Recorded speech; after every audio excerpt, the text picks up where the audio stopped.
and welcome to another episode of What's Up Missoula. I'm your host, Ricky Danielson. And today we have with us Nick Roberts. He's the Development Director at the Missoula Food Bank. And as you know, we do interview nonprofits, and this is one of our favorite nonprofits we have in Missoula, very, very supported by the community. So let's talk about what's going on at the Missoula Food Bank. What kind of a year did you have? Well, we're seeing all sorts of new things happening at the food bank. Some really wonderful, some challenging. We're seeing a really increased need out there in Missoula area in western Montana. Our client numbers have been increasing over the last couple of years, and so operationally, organizationally, we're expanding and stretching ourselves to try to accommodate the increased need. And so far, I think we're doing a great job with the help of this community's wonderful spirit of giving and service. So you get most of your monetary support and your food support from Missoula, or does it all come from Missoula? It comes from all over the place, but I think we can comfortably say that the majority of our private donors, our individual donors, are in Missoula area in western Montana. Okay. And we totally depend on that support, both for food and for monetary gifts, in order to keep us going and to keep our stock at the level it needs to be. Okay, and so how many people did you help this year?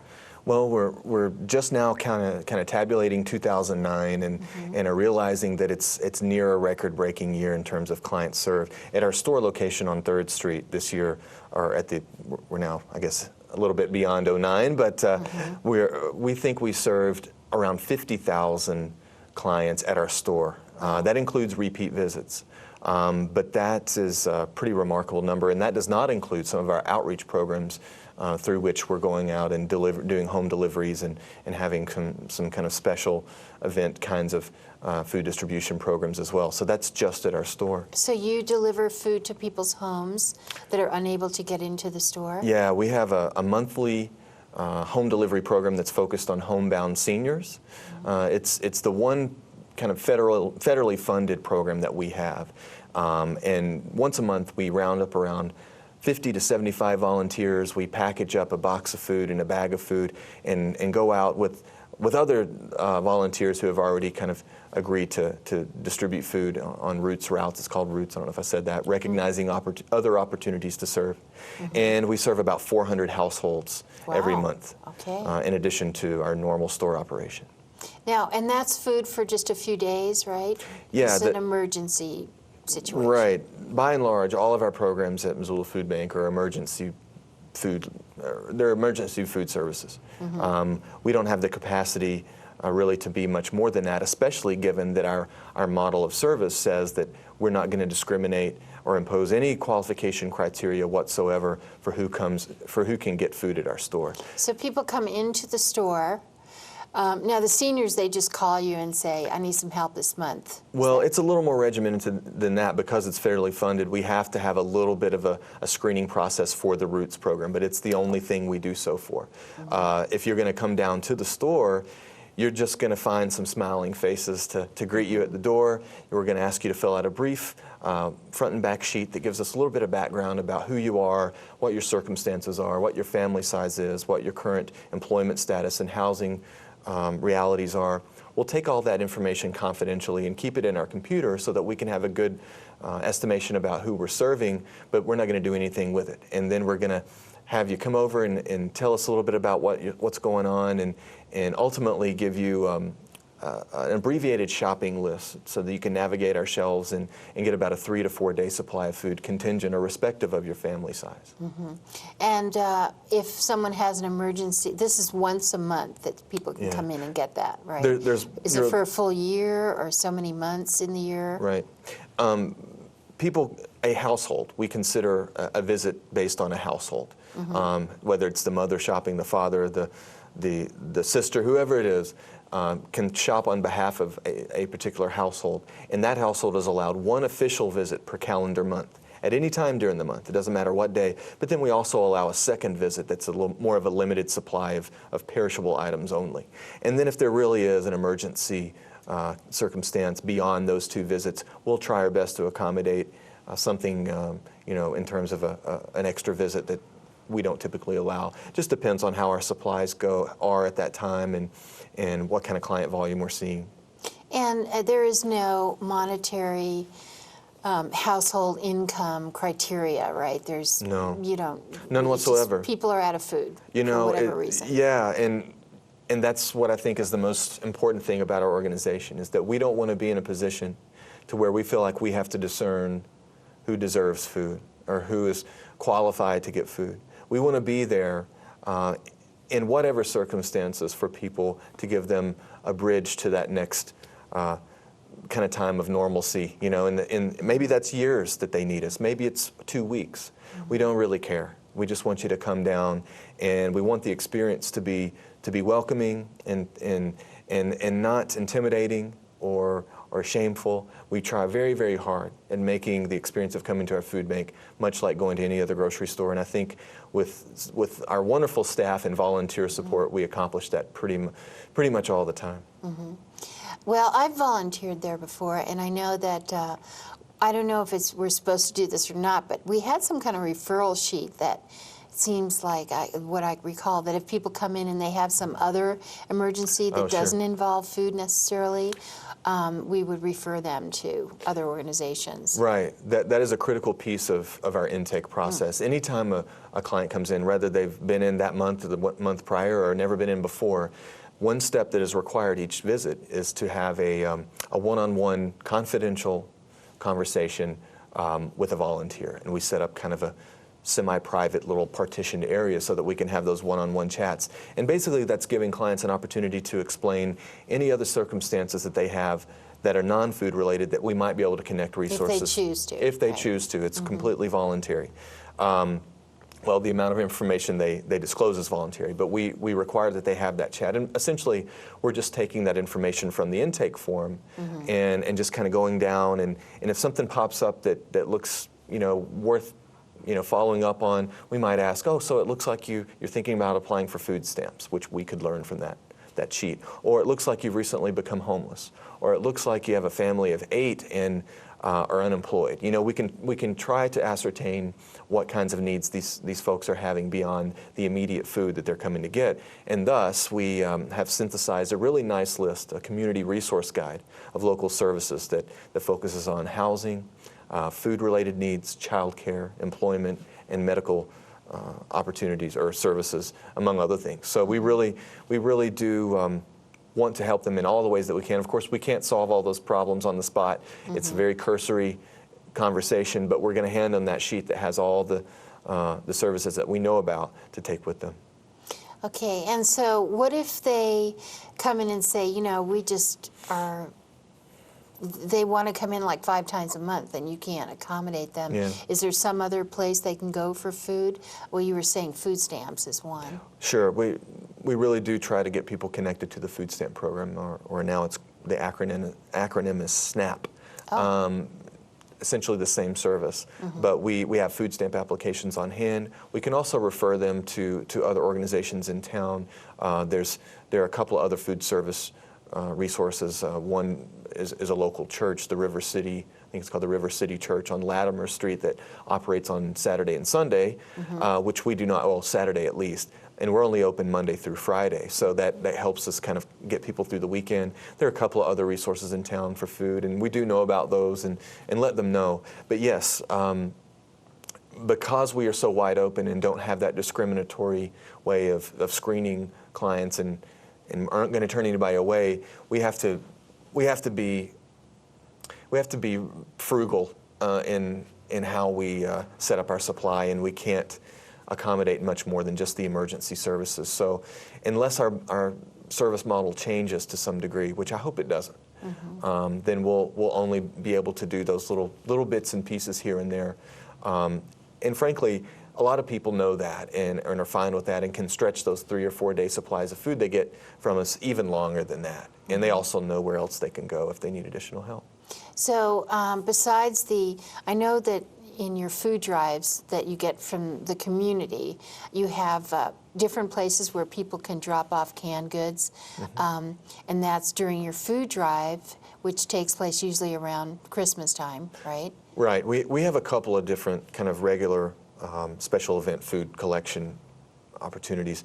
One is a major one that happens in May every year. In conjunction with the U.S. Postal Service, we have what's called a letter carrier food drive, through which people can simply bag up a few canned items or dry goods, anything non-perishable, put it on their doorstep on a designated day in May, or by their mailbox, and their letter carrier will pick those up for them and bring it to us, to Missoula Food Bank. And that happens all over town and a little bit outside of town. That ends up being between 15 and 20,000 pounds of food every May on that day. So that's a wonderful example. There's another food drive that happens every year in conjunction with the university on Halloween night. We call it Trick or Eat, where volunteers collect and dress up and have a great time going out door to door. Instead of collecting candy, they're collecting food for the food bank. They've already notified certain neighborhoods that they're going to be coming through, and so they come back on Halloween night and collect all that, and that ends up being thousands of pounds as well. But our primary food collection effort is in December. It's our holiday drive. It's a combination of both food and monetary gifts that we collect. And this year, or in 2009, we just concluded our 24th annual holiday drive, and remarkably set some records, or at least a monetary record, and raised over $187,000 during the month of December, and over 61,000 pounds of food. So it's a really, really important drive. And during that, essentially what we're saying for that drive is we're going to bring our arms to you, in that we set up satellite drop-off locations all over town, primarily through the fire stations, in conjunction with the fire stations and some local banks and some other businesses that generously offer their space to collect food. And so they're collecting, volunteers are going and picking up, we're weighing. It's this kind of festive, celebratory process that happens over a couple of weeks, and it's just really intense and wonderful. But we end up with enough food, certainly, to kind of buy us, if you will, through the early part of the next calendar year. And that's a really important benchmark for us. Now, are people supposed to look at expiration dates and not give you anything that has expired, or? You know, we actually can safely take non-perishable food with dates several years back. So please, that shouldn't discourage you unless the can or the box is damaged, clearly damaged, rusted or dented severely, or is bloating or something like that. But we can safely take some of those expired foods, especially the canned stuff. So absolutely bring it on down, or give us a call, and we can kind of walk you through what our standards are and what's allowed and what isn't. Perishable food's a little bit different. We have to be a lot more careful with how it's handled and how it's been stored before we can accept it.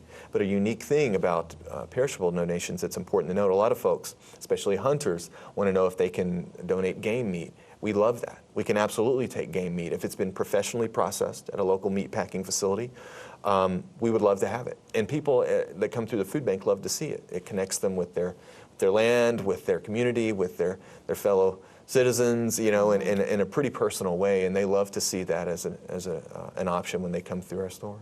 Okay.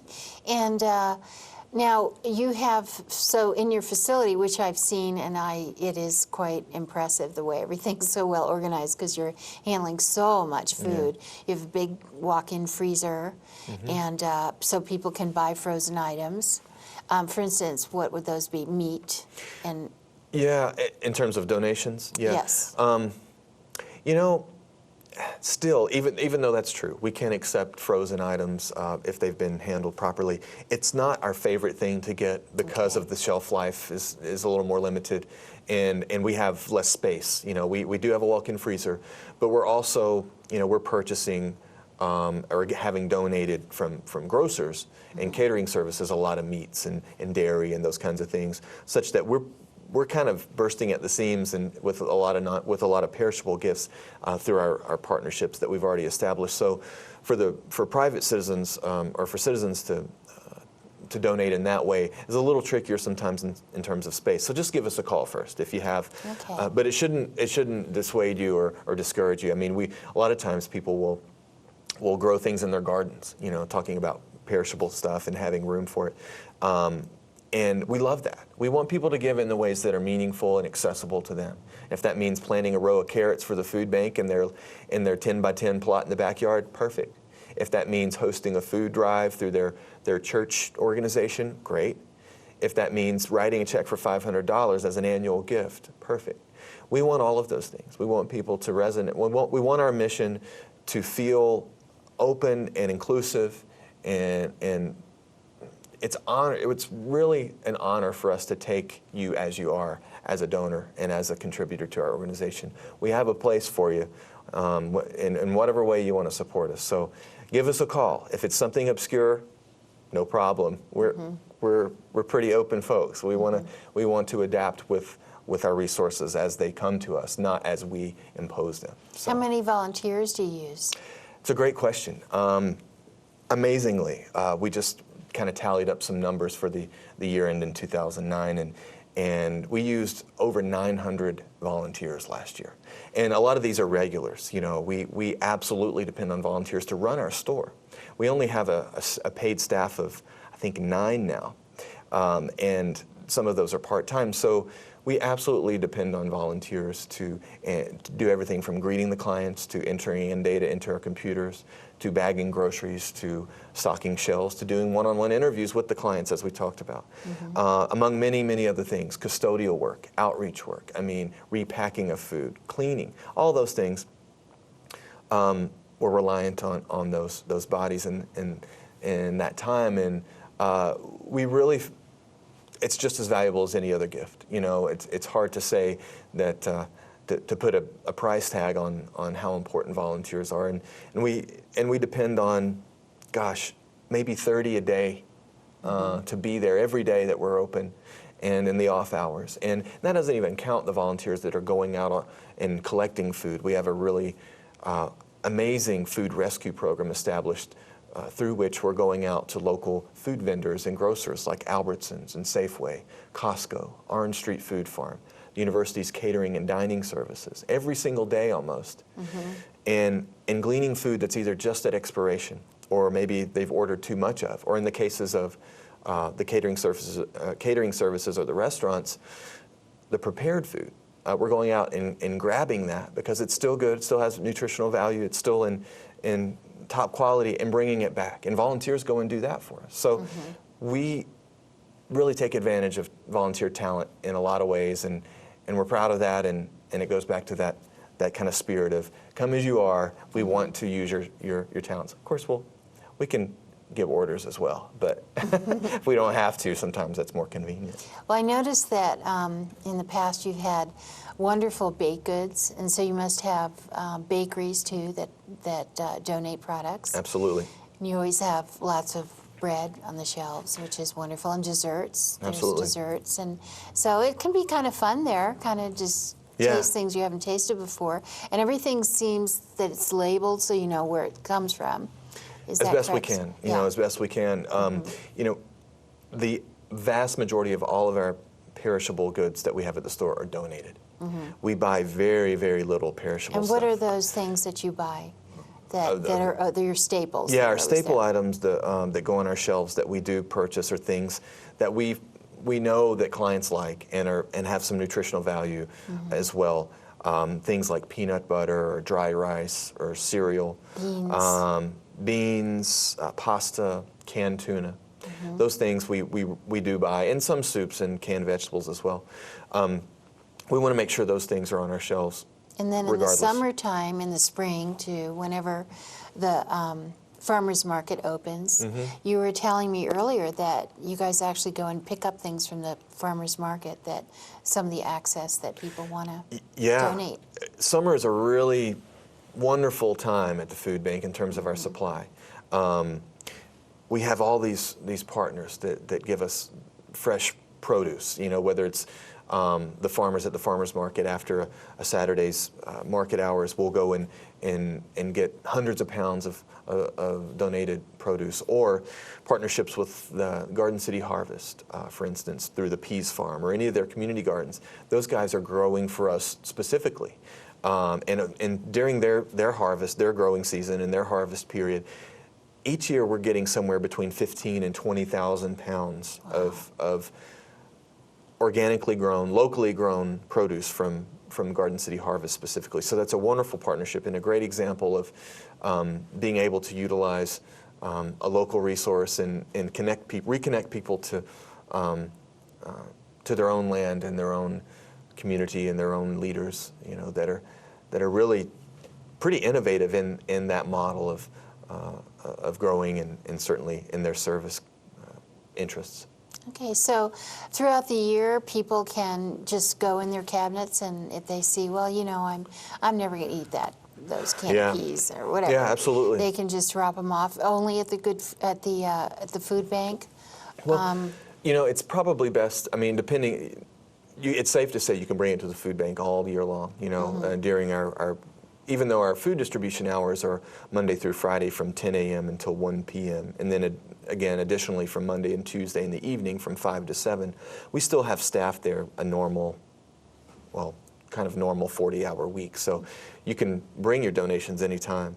And yes, cleaning out those cabinets, hosting a food drive, going to the grocery store and buying a little extra, whatever. There's not a kind of real regimented approach. It's whatever is convenient to you and what you have on hand, and it works. I mean, last year in 2009, I should say,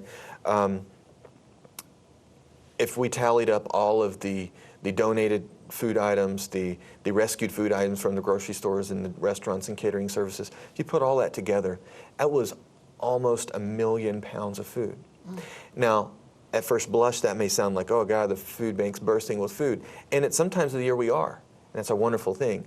But the need has increased steadily over the last couple of years, such that we are really just keeping up with the demand. Even that amount of supply is just kind of keeping up. There are times when we have excess and we can't get a batch of oranges out quick enough before they go bad.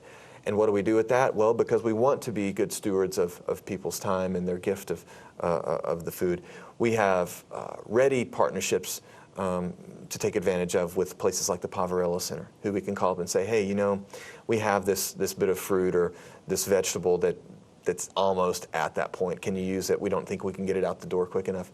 And they will. Because the Poverello Center they actually serve They're serving meals, hot meals, yep, right. Fresh meals, immediate meals.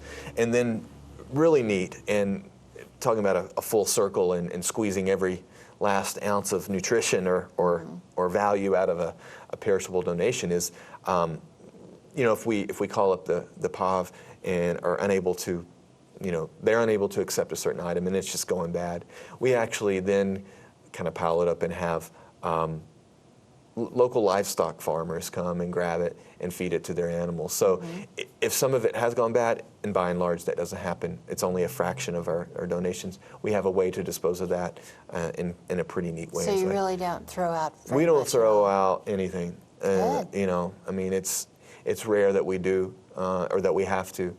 And that's a great problem to have. It means that we've set up our network pretty well, and people are responsible and responsive when we need them to help us disseminate food beyond just our normal store distribution. Yeah, it's a well-oiled machine. I mean, it always is. It never feels chaotic in there. And when you think about what you're doing, I mean, distributing food to people who really need it and are hungry, and sometimes they're, intimidated by the process. And then the minute they walk in the door, I think you guys really are good at making people feel at ease, and just by the fact that you use your resources so well. It's just wonderful.